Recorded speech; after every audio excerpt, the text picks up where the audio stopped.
Alice's Adventures in Wonderland. IDOW and the Rabbit Hole.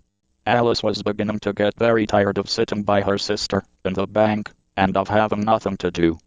Once or twice she had peeped into the book her sister was reading, but it had no pictures or conversations in it, and what is the use of a book, thought Alice, without pictures or conversations? So she was considering, in her own mind as well as she could, for the day made her feel very sleepy and stupid, whether the pleasure of making a daisy chain would be worth the trouble of getting up and picking the daisies, when suddenly a white rabbit, with pink eyes, ran close by her. There was nothing so very remarkable in that, nor did Alice think it so very much out of the way to hear the rabbit say to itself, "Oh dear, I shall be too late." But when the rabbit actually took a watch out of its waistcoat pocket and looked at it, and then hurried on, Alice started to her feet, for it flashed across her mind that she had never before seen a rabbit with either a waistcoat pocket or a watch to take out of it, and burning with curiosity, she ran across the field after it, and was just in time to see it pop down a large rabbit hole under the hedge. In another moment, down went Alice after it. The rabbit hole went straight on like a tunnel for some way, and then dipped suddenly down, so suddenly that Alice had not a moment to think about stopping herself, before she found herself falling down what seemed to be a very deep well. Either the well was very deep, or she fell very slowly, for she had plenty of time, as she went down, to look about her. First she tried to make out what she was coming to, but it was too dark to see anything. Then she looked at the sides of the well, and noticed that they were filled with cupboards and bookshelves. Here and there she saw maps and pictures hung upon pegs. She took down a jar from one of the shelves as she passed. It was labeled orange marmalade, but to her great disappointment, it was empty. She did not like to drop the jar, so managed to put it into one of the cupboards as she fell past it. Down, down, down. Would the fall never come to an end? There was nothing else to do, so Alice soon began talking to herself. "Dinah'll miss me very much tonight, I should think. Dinah was the cat. I hope they'll remember her saucer of milk at tea time. Dinah, my dear, I wish you were down here with me." Alice felt that she was dozing off, when suddenly thump, thump. Down she came upon a heap of sticks and dry leaves, and the fall was over. Alice was not a bit hurt, and she jumped up in a moment. She looked up, but it was all dark overhead. Before her was another long passage, and the white rabbit was still in sight, hurrying down it. There was not a moment to be lost. Away went Alice like the wind, and was just in time to hear it say, as it turned a corner, "Oh my ears and whiskers, how late it's getting." She was close behind it when she turned the corner, but the rabbit was no longer to be seen.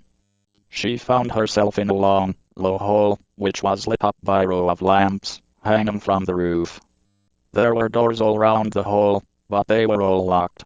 And when Alice had been all the way down one side and up the other, trying every door, she walked sadly down the middle, wondering how she was ever to get out again. Suddenly she came upon a little table, all made of solid glass. There was nothing in it but a tiny golden key, and Alice's first idea was that this might belong to one of the doors of the hall. But alas, either the locks were too large, or the key was too small, but at any rate, it would not open any of them. However, on the second time round, she came upon a low curtain she had not noticed before, and behind it was a little door, about 15 inches high. She tried the little golden key in the lock, and to her great delight, it fitted. Alice opened the door, and found that it led into a small passage, not much larger than a rat hole. She knelt down, and looked along the passage, into the loveliest garden you ever saw. How she longed to get out of that dark hole, and wander about among those beds of bright flowers, and those cool fountains, but she could not even get her head through the doorway. "Oh," said Alice, "how I wish I could shut up like a telescope. I think I could, if I only knew how to begin." Alice went back to the table, half hoping she might find another key on it, or at any rate, a book of rules for shutting people up like telescopes. This time she found a little bottle, on it which certainly was not here before, said Alice, and tied round the neck of the bottle was a paper label, with the words "Drink Me" beautifully printed in it, in large letters. No, I'll look first, she said, and see whether it's marked poison, or not, for she had never forgotten that if you drink from a bottle marked poison it is almost certain to disagree with you, sooner or later. However, this bottle was not marked poison, so Alice ventured to taste it, and finding it very nice, it had a sort of mixed flavor of cherry tart, custard, pineapple, roast turkey, toffee and hot buttered toast. She very soon finished it off. What a curious feeling, said Alice. I must be shutting up like a telescope. And so it was indeed. She was now only 10 inches high, and her face brightened up at the thought that she was now the right size for going through the little door into that lovely garden. After a while, finding that nothing more happened, she decided on going into the garden at once. But alas for poor Alice! When she got to the door, she found she had forgotten the little golden key, and when she went back to the table for it, she found she could not possibly reach it. She could see it quite plainly through the glass, and she tried her best to climb up one of the legs of the table, but it was too slippery, and when she had tired herself out with trying, the poor little thing sat down and cried. Come, there's no use in crying like that, said Alice to herself, rather sharply. I advise you to leave off this minute. She generally gave herself very good advice, though she very seldom followed it, and sometimes she scolded herself so severely as to bring tears into her eyes. Soon her eye fell on a little glass box that was lying under the table. She opened it, and found in it a very small cake, on which the words "Eat Me" were beautifully marked in currants. Well, I'll eat it, said Alice, and if it makes me grow larger, I can reach the key. And if it makes me grow smaller, I can creep under the door. So either way I'll get into the garden, and I don't care which happens. She ate a little bit, and said anxiously to herself, Which way? Which way? Holding her hand on the top of her head to feel which way she was growing. And she was quite surprised to find that she remained the same size. So she set to work, and very soon finished off the cake. "I-I-T-H-E pool of tears. Curiouser and curiouser," cried Alice. She was so much surprised that for the moment she quite forgot how to speak good English. "Now I'm opening out like the largest telescope that ever was. Goodbye, feet. Oh, my poor little feet, I wonder who will put on your shoes and stockings for you now, dears? I shall be a great deal too far off to trouble myself about you." Just at this moment her head struck against the roof of the hall. In fact, she was now rather more than 9 feet high, and she at once took up the little golden key and hurried off to the garden door. Poor Alice! It was as much as she could do, lying down on one side, to look through into the garden with one eye, but to get through was more hopeless than ever. She sat down and began to cry again. She went on shedding gallons of tears until there was a large pool all round her, and reaching half down the hall. After a time, she heard a little pattering of feet in the distance, and she hastily dried her eyes to see what was coming. It was the White Rabbit returning, splendidly dressed, with a pair of white kid gloves in one hand and a large fan in the other. He came trotting along in a great hurry, muttering to himself, "Oh, the Duchess, the Duchess. Oh, won't she be savage if I've kept her waiting?" When the rabbit came near her, Alice began, in a low, timid voice, "If you please, sir." The rabbit started violently, dropped the white kid gloves and the fan, and scurried away into the darkness, as hard as he could go. Alice took up the fan and gloves, and she kept fanning herself all the time she went on talking. "Dear, dear, how queer everything is today. And yesterday things went on just as usual. Was I the same when I got up this morning? But if I'm not the same, the next question is who in the world am I? Oh, that's the great puzzle." As she said this, she looked down at her hands, and was surprised to see that she had put on one of the rabbit's little white kid gloves while she was talking. "How can I have done that?" she thought. "I must be growing small again. She got up and went to the table to measure herself by it, and found that she was now about 2 feet high, and was going and shrinking rapidly. She soon found out that the cause of this was the fan she was holding, and she dropped it hastily, just in time to save herself from shrinking away altogether.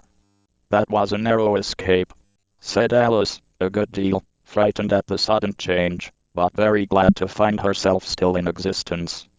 "And now for the garden." And she ran with all speed back to the little door. But alas, the little door was shut again, and the little golden key was lying on the glass table, as before. "Things are worse than ever," thought the poor child, "for I never was so small as this before, never." As she said these words, her foot slipped, and in another moment, splash! She was up to her chin in salt water. Her first idea was that she had somehow fallen into the sea. However, she soon made out that she was in the pool of tears, which she had wept when she was 9 feet high. Just then she heard something splashing about in the pool, a little way off, and she swam nearer to see what it was. She soon made out that it was only a mouse that had slipped in like herself. Would it be of any use, now, thought Alice, to speak to this mouse? "Everything is so out of the way down here that I should think very likely it can talk. At any rate, there's no harm in trying." So she began. "Oh, mouse, do you know the way out of this pool? I am very tired of swimming about here, oh mouse." The mouse looked at her rather inquisitively, and seemed to her to wink with one of its little eyes, but it said nothing. "Perhaps it doesn't understand English," thought Alice. "I dare say it's a French mouse, come over with William the Conqueror." So she began again. "Oh, state ma chat," which was the first sentence in her French lesson book. The mouse gave a sudden leap out of the water, and seemed to quiver all over with fright. "Oh, I beg your pardon," cried Alice hastily, afraid that she had hurt the poor animal's feelings. "I quite forgot you didn't like cats." "Not like cats?" cried the mouse in a shrill, passionate voice. "Would you like cats if you were me?" "Well, perhaps not," said Alice, in a soothing tone. "Don't be angry about it. And yet I wish I could show you our cat Dinah. I think you'd take a fancy to cats if you could only see her. She is such a dear, quiet thing." The mouse was bristling all over, and she felt certain it must be really offended. "We won't talk about her any more, if you'd rather not." "We, indeed?" cried the mouse, who was trembling down to the end of its tail. "As if I would talk on such a subject. Our family always hated catsnasty, low vulgar things. Don't let me hear the name again. Alice at the Mad Tea Party. Alice at the Mad Tea Party." "I won't indeed," said Alice, in a great hurry to change the subject of conversation. "RYOUARE, dogs. There is such a nice little dog near our house, I should like to show you. It kills all the rats, dear," cried Alice in a sorrowful tone. "I'm afraid I've offended it again," for the mouse was swimming away from her as hard as it could go, and making quite a commotion in the pool as it went. So she called softly after it, "Mouse dear, do come back again, and we won't talk about cats, or dogs either, if you don't like them." When the mouse heard this, it turned round, and swam slowly back to her. Its face was quite pale, and it said, in a low, trembling voice, "Let us get to the shore, and then I'll tell you my history, and you'll understand why it is I hate cats and dogs." It was high time to go, for the pool was getting quite crowded with the birds and animals that had fallen into it. There were a duck, and a dodo, a lory and an eaglet, and several other curious creatures. Alice led the way, and the whole party swam to the shore.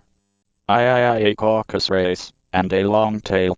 They were indeed a queer-looking party that assembled on the Bankhthe birds, with draggled feathers, the animals with their fur clinging close to them, and all dripping wet, cross and uncomfortable.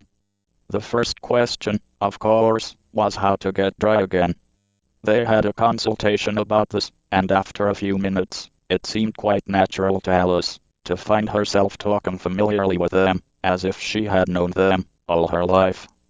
At last the mouse, who seemed to be a person of some authority among them, called out, "Sit down, all of you, and listen to me. I'll soon make you dry enough." They all sat down at once, in a large ring, with the mouse in the middle. "Ahem," said the mouse with an important air.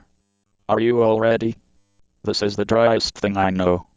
Silence all round, if you please." William the Conqueror, whose cause was favored by the Pope, was soon submitted to by the English, who wanted leaders, and had been of late much accustomed to usurpation and conquest. "Edwin and Morcar, the Earls of March and Northumbria." "Ugh," said the Lorry, with a shiver.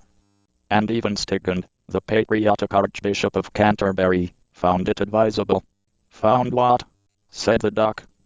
"Found it," the Mouse replied rather crossly. "Of course, you know what it means."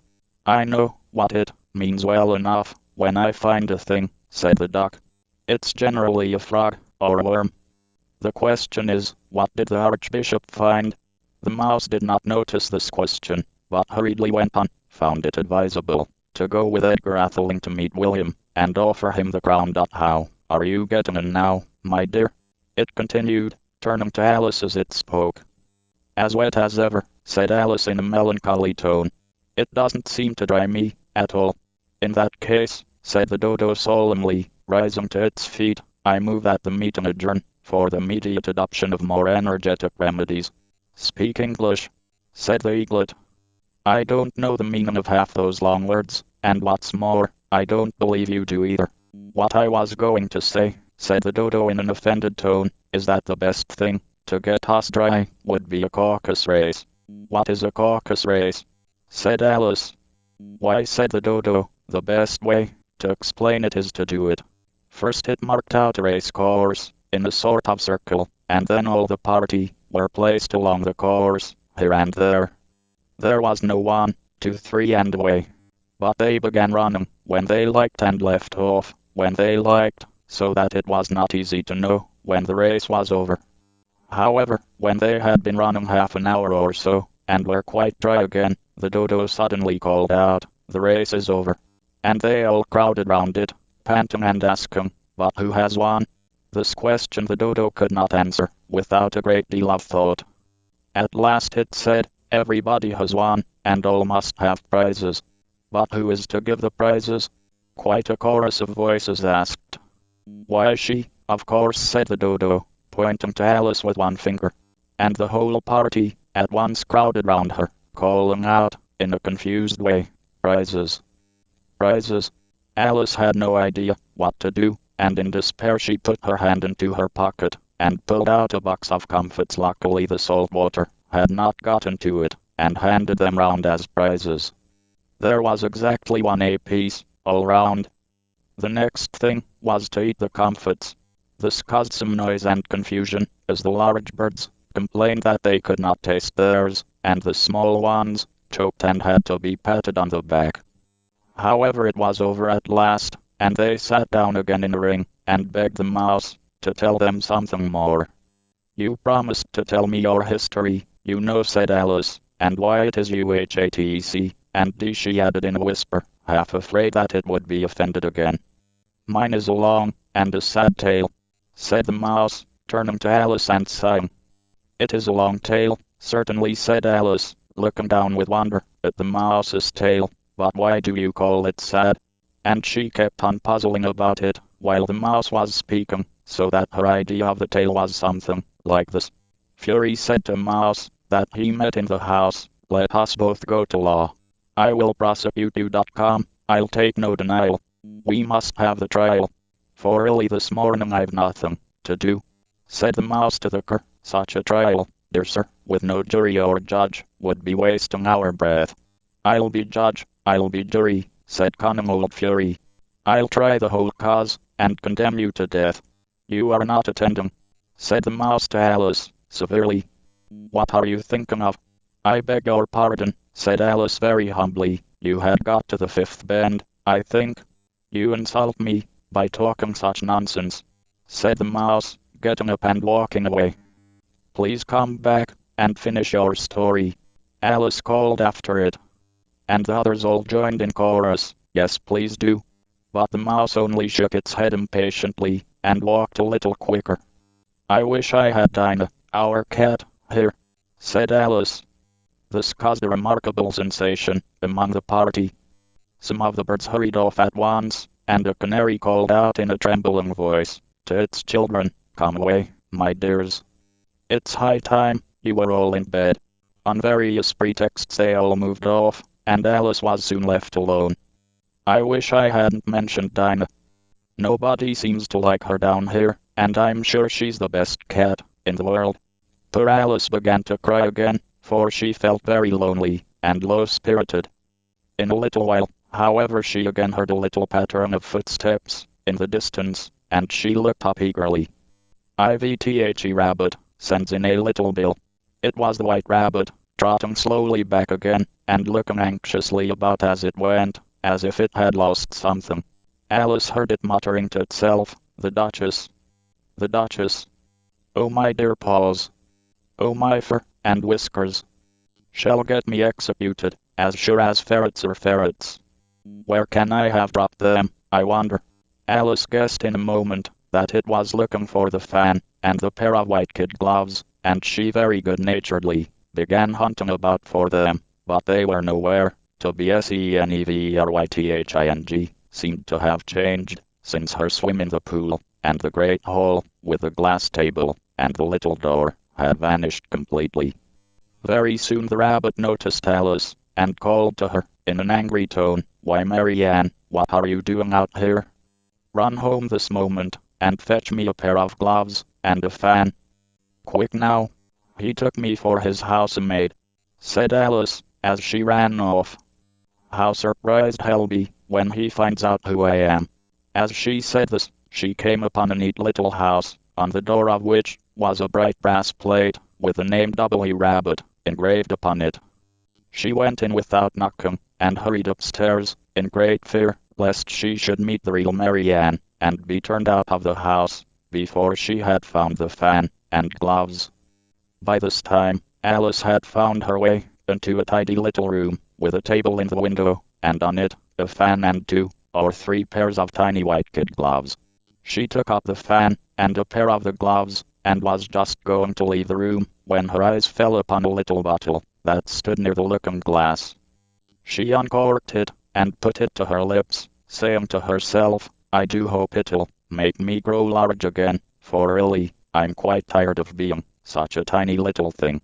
Before she had drunk half the bottle, she found her head pressing against the ceiling, and had to stoop to save her neck from being broken. She hastily put down the bottle, remarking, "That's quite enough, I hope I shan't grow any more." Alas! It was too late to wish that. She went on growing, and very soon she had to kneel down on the floor. Still she went on growing, and as a last resource, she put one arm out of the window, and one foot up the chimney, and said to herself, "Now I can do no more, whatever happens. What will become of me?" Luckily for Alice, the little magic bottle had now had its full effect, and she grew no larger. After a few minutes, she heard a voice outside, and stopped to listen. "Mary Ann, Mary Ann," said the voice. "Fetch me my gloves this moment." Then came a little pattering of feet on the stairs.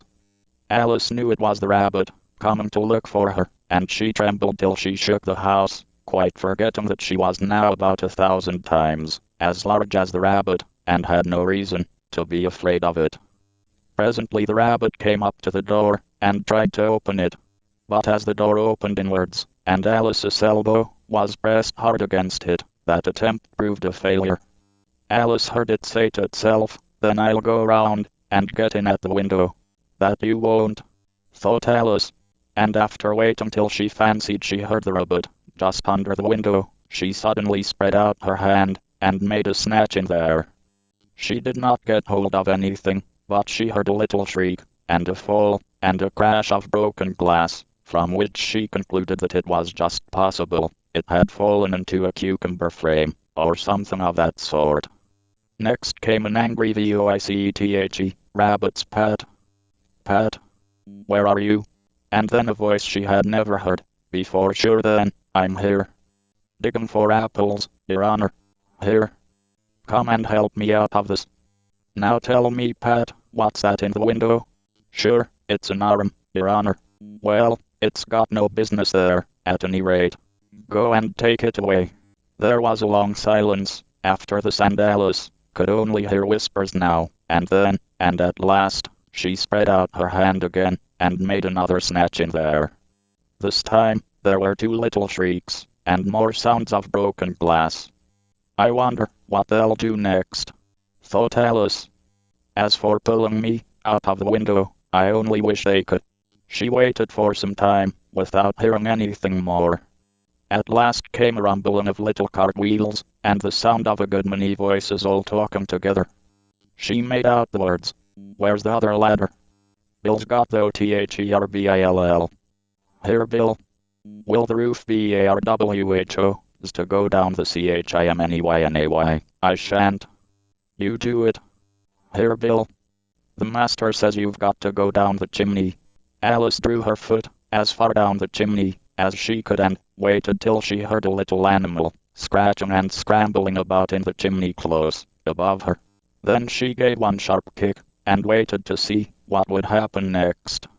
The first thing she heard was a general chorus of "There goes Bill." Then the rabbit's voice, "Alone, catch him, you by the hedge."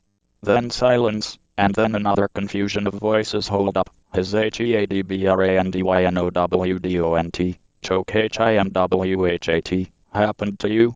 Last came a little feeble, squeaking voice, "Well, I hardly, KNOWNO, more thank ye. I'm better NOWALL. I know as something comes at me, like a jack-in-the-box, and up I goes like a skyrocket." After a minute or two of silence, they began moving about again, and Alice heard the rabbit say, "A barrowful will do, to begin with." A barrowful of what? thought Alice. But she had not long to doubt, for the next moment a shower of little pebbles came rattling in at the window, and some of them hit her in the face. Alice noticed, with some surprise, that the pebbles were all turning into little cakes as they lay on the floor, and a bright idea came into her head. "If I eat one of these cakes," she thought, "it's sure to make some change in my size." So she swallowed one of the cakes, and was delighted to find that she began shrinking directly.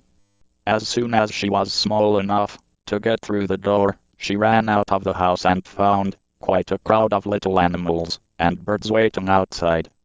They all made a rush at Alice the moment she appeared, but she ran off as hard as she could and soon found herself safe in a thick wood. The Duchess tucked her arm affectionately into Alice's. The Duchess tucked her arm affectionately into Alice's.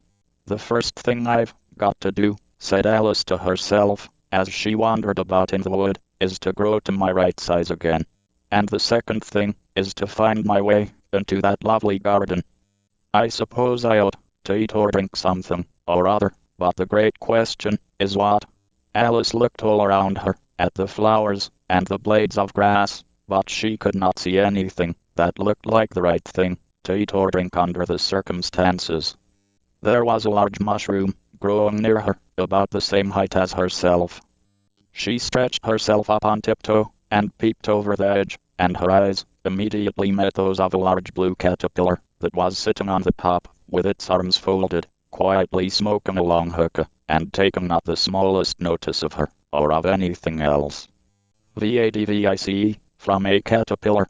At last the caterpillar took the hookah out of its mouth, and addressed Alice in a languid, sleepy voice. "Who are you?" said the caterpillar. Alice replied, rather shyly, I hardly know, sir, just at present, least I know who I was when I got up this morning, but I think I must have changed several times since then." "What do you mean by that?" said the caterpillar, sternly. "Explain yourself." "I can't explain myself, I'm afraid, sir," said Alice, "because I'm not myself, USEBING, so many different sizes, and a day is very confusing." She drew herself up, and said very gravely, "I think you ought to tell me who you are, first." "Why?" said the caterpillar. As Alice could not think of any good reason, and the caterpillar seemed to be In a very unpleasant state of mind, she turned away. "Come back," the caterpillar called after her. "I've something important to say." Alice turned and came back again. "Keep your temper," said the caterpillar. "Is that all?" said Alice, swallowing down her anger as well as she could. "No," said the caterpillar. It unfolded its arms, took the hook out of its mouth again, and said, "So you think you're changed, do you?" "I'm afraid I am, sir," said Alice. "I can't remember things as I used, and I don't keep the same size for 10 minutes together." "What size do you want to be?" asked the caterpillar. "Oh, I'm not particular as to size," Alice hastily replied, "only one doesn't like changing so often, you know." "I should like to be a little larger, sir, if you wouldn't mind," said Alice. 3 inches is such a wretched height to be." "It is a very good height indeed," said the caterpillar angrily, rearing itself upright as it spoke. It was exactly 3 inches high. In a minute or two, the caterpillar got down off the mushroom and crawled away into the grass, merely remarking, as it went, "One side will make you grow taller, and the other side will make you grow shorter." "One side of what?" "The other side of what?" thought Alice to herself. "Of the mushroom," said the caterpillar, just as if she had asked it aloud. And in another moment, it was out of sight. Alice remained looking thoughtfully at the mushroom for a minute, trying to make out which were the two sides of it. At last she stretched her arms round it as far as they would go, and broke off a bit of the edge with each hand. "And now which is which?" she said to herself, and nibbled a little of the right-hand bit to try the effect. The next moment, she felt a violent blow underneath her. Chinit had struck her foot. She was a good deal frightened by this very sudden change, as she was shrinking rapidly. So she set to work at once to eat some of the other bit. Her chin was pressed so closely against her foot that there was hardly room to open her mouth. But she did it at last and managed to swallow a morsel of the left-hand bit. "Come, my head's free at last," said Alice.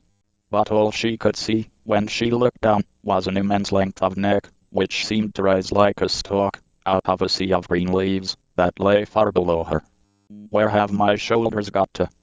And oh, my poor hands, how is it I can't see you?" She was delighted to find that her neck would bend about easily in any direction, like a serpent. She had just succeeded in curving it down into a graceful zigzag, and was going to dive in among the leaves, when a sharp hiss made her draw back. In a large pigeon had flown into her face, and was beating her violently with its wings. "Serpent!" cried the pigeon. "I'm not a serpent," said Alice indignantly. "Let me alone. I've tried the roots of trees, and I've tried banks, and I've tried hedges," the pigeon went on, "but those serpents, there's no pleasing them." Alice was more and more puzzled. "As if it wasn't trouble enough hatching the eggs," said the pigeon, "but I must be on the lookout for serpents, night and day." "And just as I'd taken the highest tree in the wood," continued the pigeon, raising its voice to a shriek, "and just as I was thinking I should be free of them at last, they must needs come wriggling down from the sky." "Ugh, serpent! But I'm not a serpent, I tell you," said Alice. I am a little girl," she added rather doubtfully, as she remembered the number of changes she had gone through that day. "You're looking for eggs, I know that well enough," said the pigeon. "And what does it matter to me whether you're a little girl or a serpent?" "It matters a good deal to me," said Alice hastily. "But I'm not looking for eggs, as it happens, and if I was, I shouldn't want yours. I don't like them raw." "Well, be off, then," said the pigeon in a sulky tone, as it settled down again into its nest. Alice crouched down among the trees, as well as she could, for her neck kept getting entangled among the branches, and every now and then she had to stop and twist it. After a while she remembered that she still held the pieces of mushroom in her hands, and she set to work very carefully, nibbling first at one and then at the other, and growing sometimes taller and sometimes shorter, until she had succeeded in bringing herself down to her usual height. It was so long since she had been anything near the right size that it felt quite strange at first. The next thing is to get into that beautiful GARDENHOW. Is that to be done, I wonder? As she said this, she came suddenly upon an open place, with a little house in it, about 4 feet high. Whoever lives there, thought Alice, it'll never do to come upon them, this size. Why, I should frighten them out of their wits. She did not venture to go near the house, till she had brought herself down to 9 inches high. VIPIG and Pepper. For a minute or two, she stood looking at the house, when suddenly a footman in livery came running out of the wood. Judging by his face only, she would have called him a fish, and rapped loudly at the door with his knuckles. It was opened by another footman in livery, with a round face and large eyes like a frog. The fish footman began by producing from under his arm a great letter, and this he handed over to the other, saying in a solemn tone, "For the Duchess." "An invitation from the Queen to play croquet," the frog footman repeated, in the same solemn tone, "from the Queen." "An invitation for the Duchess to play croquet." Then they both bowed low, and their curls got entangled together. When Alice next peeped out, the fish footman was gone, and the other was sitting on the ground, near the door, staring stupidly up into the sky. Alice went timidly up to the door, and knocked. "There's no sort of use in knocking," said the footman, "and that for 2 reasons. First, because I'm on the same side of the door as you are. Secondly, because they're making such a noise inside, no one could possibly hear you. And certainly there was a most extraordinary noise going on WITHINA, constant howling and sneezing, and every now and then a great crash, as if a dish or kettle had been broken to pieces." "How am I to get in?" asked Alice. "Are you to get in at all?" said the footman. "That's the first question, you know." Alice opened the door and went in. The door led right into a large kitchen, which was full of smoke from one end to the other. The Duchess was sitting on a 3-legged stool in the middle, nursing a baby. The cook was leaning over the fire, stirring a large cauldron, which seemed to be full of soup. "There's certainly too much pepper in that soup," Alice said to herself, as well as she could for sneezing.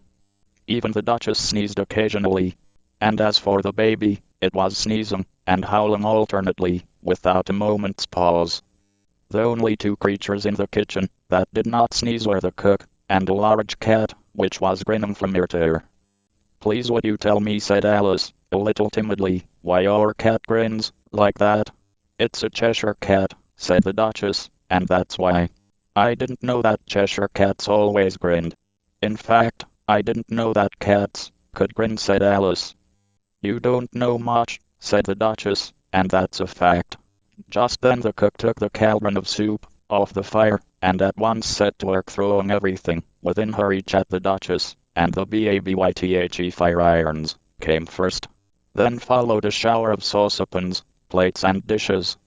The Duchess took no notice of them, even when they hit her, and the baby was howling so much already that it was quite impossible to say whether the blows hurt it or not. "Oh, please mind what you're doing," cried Alice, jumping up and down in an agony of terror. "Here, you may nurse it a bit, if you like," the Duchess said to Alice, flinging the baby at her as she spoke. "I must go and get ready to play croquet with the Queen," and she hurried out of the room. Alice caught the baby with some difficulty, as it was a queer-shaped little creature, and held out its arms and legs in all directions. "If I don't take this child away with me," thought Alice, "they're sure to kill it in a day or 2. Wouldn't it be murder to leave it behind?" She said the last words out loud, and the little thing grunted in reply.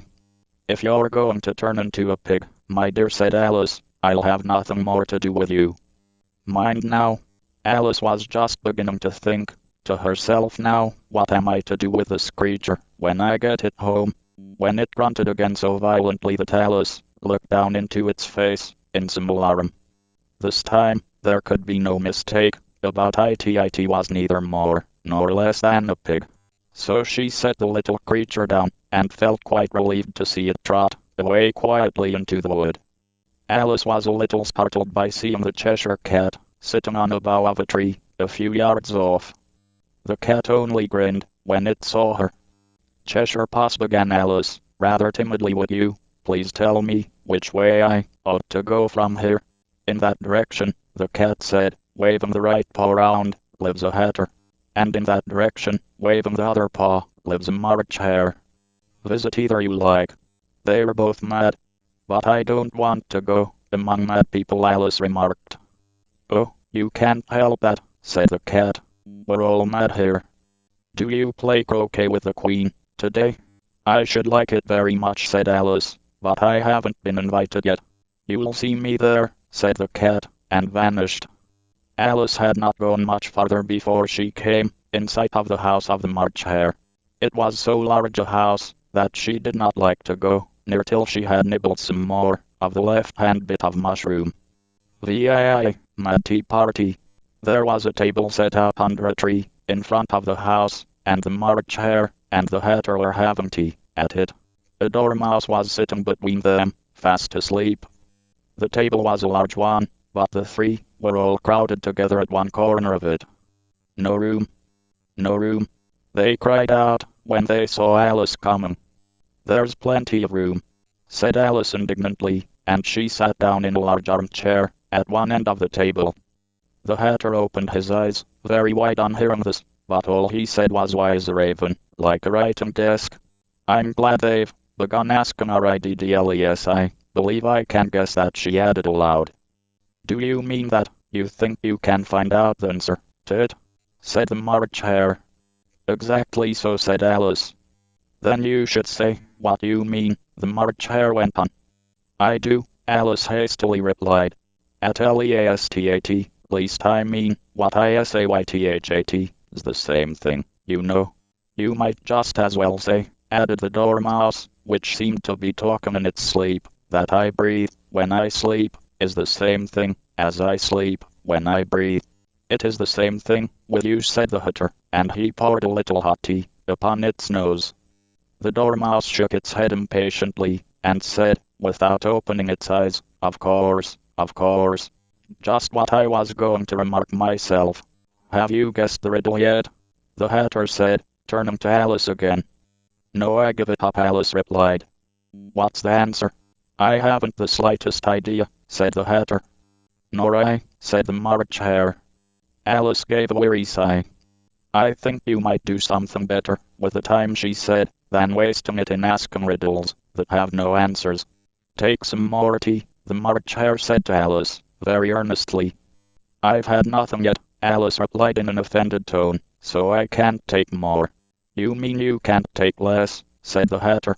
It's very easy to take more than nothing. At this Alice got up and walked off.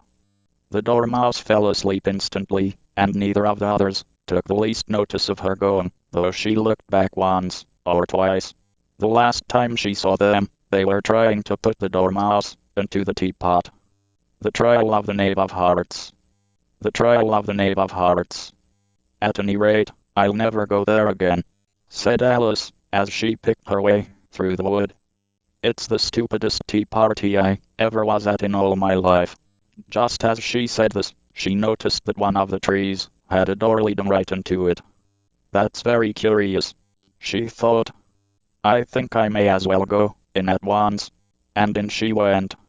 Once more she found herself in the long hall, and close to the little glass table. Taking the little golden key, she unlocked the door that led into the garden.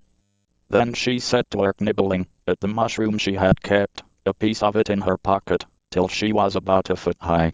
Then she walked down the little passage, and found herself at last in the beautiful garden, among the bright flower beds, and the cool fountains.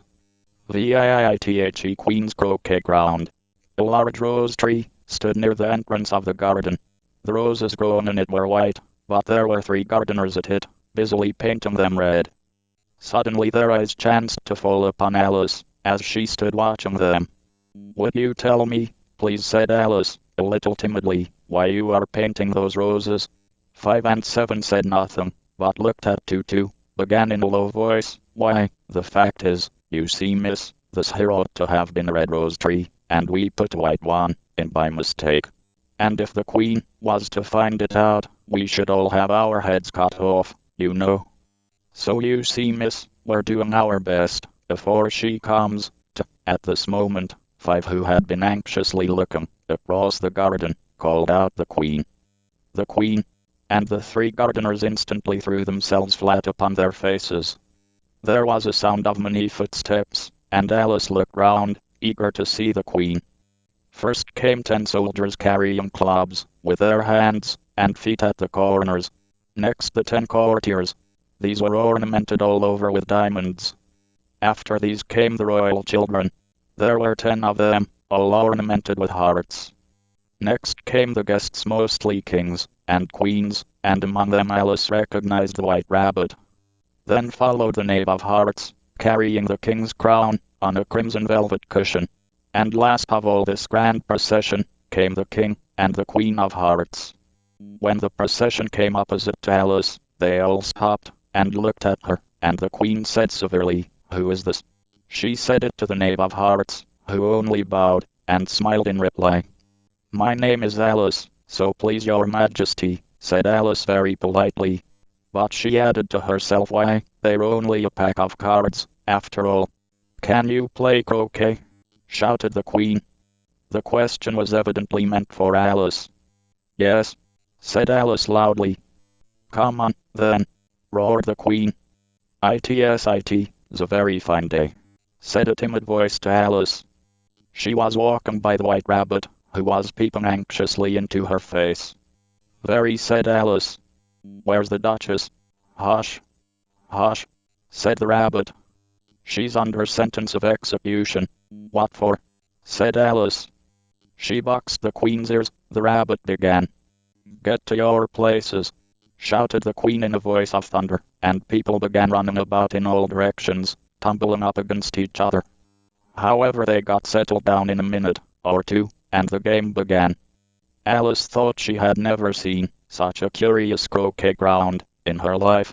It was all ridges and furrows.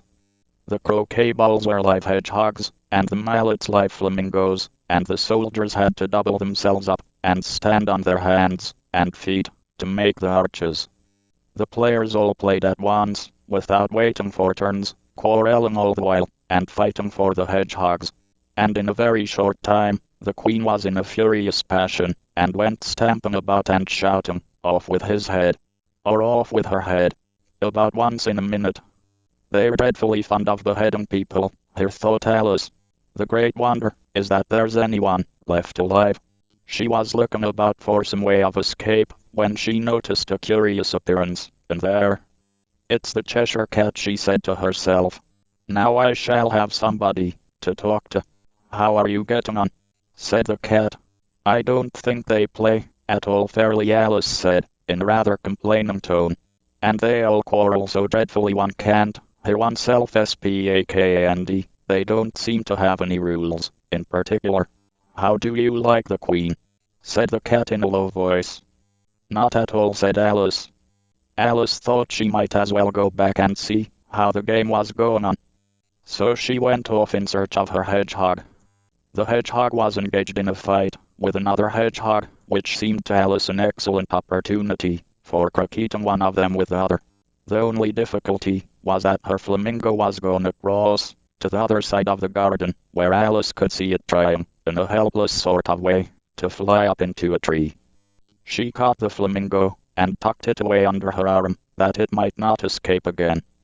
Just then Alice ran across the Duchess, who was now out of prison. She tucked her arm affectionately into Alice's, and they walked off together. Alice was very glad to find her in such a pleasant temper. She was a little startled, however, when she heard the voice of the Duchess close to her ear. "You're thinking about something, my dear, and that makes you forget to talk." "The game's going rather better now," Alice said, by way of keeping up the conversation a little. "'Tis so," said the Duchess. "And the moral of that is, 'tis love, that makes the world go round." "Somebody said," Alice whispered, "that it's done by everybody minding his own business." "Oh well, it means much the same thing," said the Duchess, digging her sharp little chin into Alice's shoulder, as she added, "and the moral of that is, take care of the sense, and the sounds will take care of themselves." To Alice's great surprise, The Duchess's arm that was linked into hers began to tremble. Alice looked up and there stood the Queen, in front of them, with her arms folded, frowning like a thunderstorm. "Now, I give you fair warning," shouted the Queen, stamping on the ground, as she spoke, "either you, or your head must be off, and that in about half no time. Take your choice." The Duchess took her choice, and was gone in a moment. "Let's go on with the game," the Queen said to Alice. And Alice was too much frightened to say a word, but slowly followed her back to the croquet ground. All the time they were playing, the Queen never left off quarreling with other players and shouting, "Off with his head," or "Off with her head." By the end of half an hour or so all the players, except the King, the Queen and Alice, were in custody of the soldiers, and under sentence of execution. Then the Queen left off, quite out of breath, and walked away with Alice. Alice heard the King say in a low voice, to the company generally, "You are all pardoned." Suddenly the cry, "The trial's beginning," was heard in the distance, and Alice ran along with the others. IXWHO stole the tarts. The King and Queen of Hearts were seated in their throne when they arrived, with a great crowd assembled about THEMALL sorts of little birds and beasts, as well as the whole pack of cards. The knave was standing before them, in chains, with a soldier on each side, to guard him, and near the King was the White Rabbit, with a trumpet in one hand and a scroll of parchment in the other. In the very middle of the court was a table, with a large dish of tarts upon it. "I wish they'd get the trial done," Alice thought, and hand round the refreshments. The judge, by the way, was the King, and he wore his crown over his great wig. "That's the jury box," thought Alice. "And those 12 creatures, some were animals, and some were birds. I suppose they are the jurors." Just then the White Rabbit cried out, "Silence in the court." "Herald, read the accusation," said the King. On this, the White Rabbit blew 3 blasts on the trumpet, then unrolled the parchment scroll, and read as follows. "The Queen of Hearts, she made some tarts, all on a summer day. The Knave of Hearts, he stole those tarts, and took them quite away." "Call the first witness," said the King. And the White Rabbit blew 3 blasts on the trumpet, and called out, "First witness." The first witness was the Hatter. He came in with a teacup in one hand and a piece of bread and butter in the other. "You ought to have finished," said the King. "When did you begin?" The Hatter looked at the March Hare, who had followed him into the court, arm in arm with the Dormouse. "14th of March, I think it was," he said. "Give your evidence," said the King, "and don't be nervous, or I'll have you executed on the spot."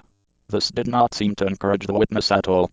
He kept shifting from one foot to the other, looking uneasily at the Queen, and in his confusion, he bit a large piece out of his teacup instead of the bread and butter. Just at this moment Alice felt a very curious SENSATIONSHE was beginning to grow larger again.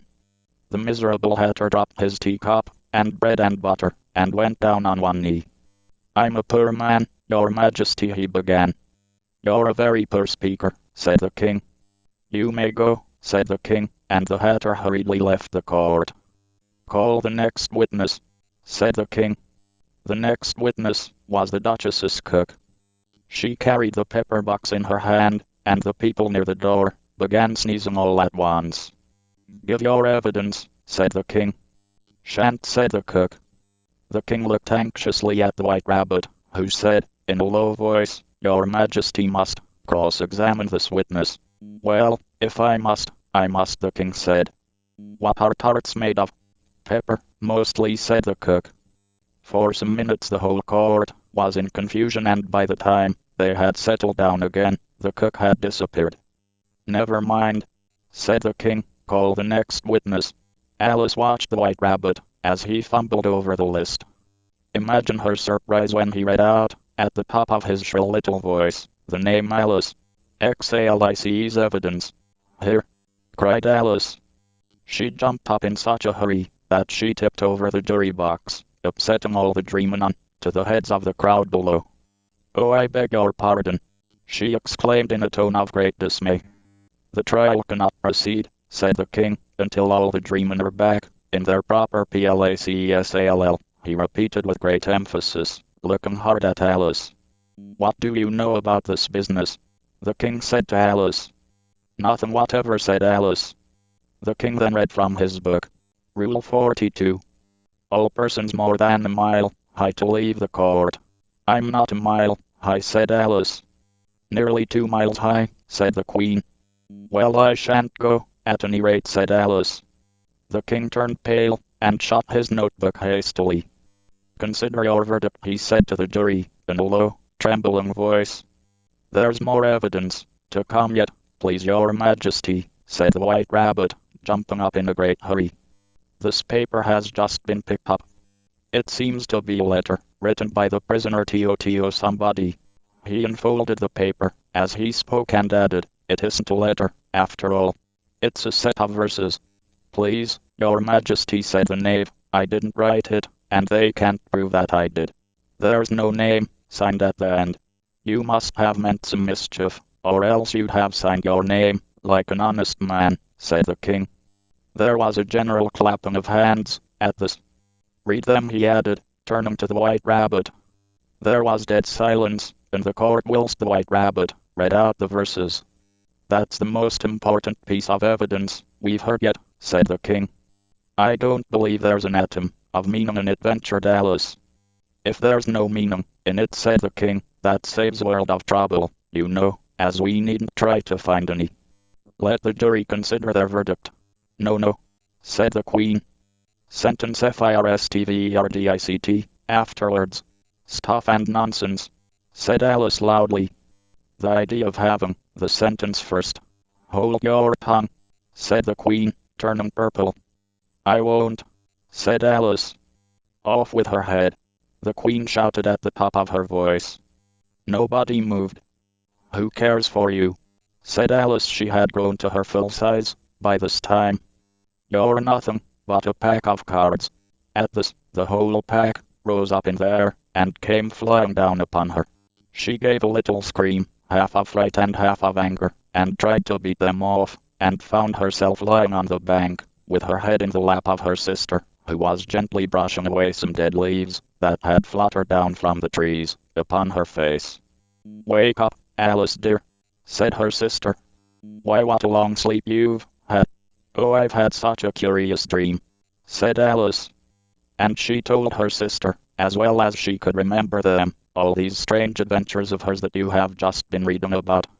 Alice got up and ran off, thinking while she ran, as well she might, what a wonderful dream it had been.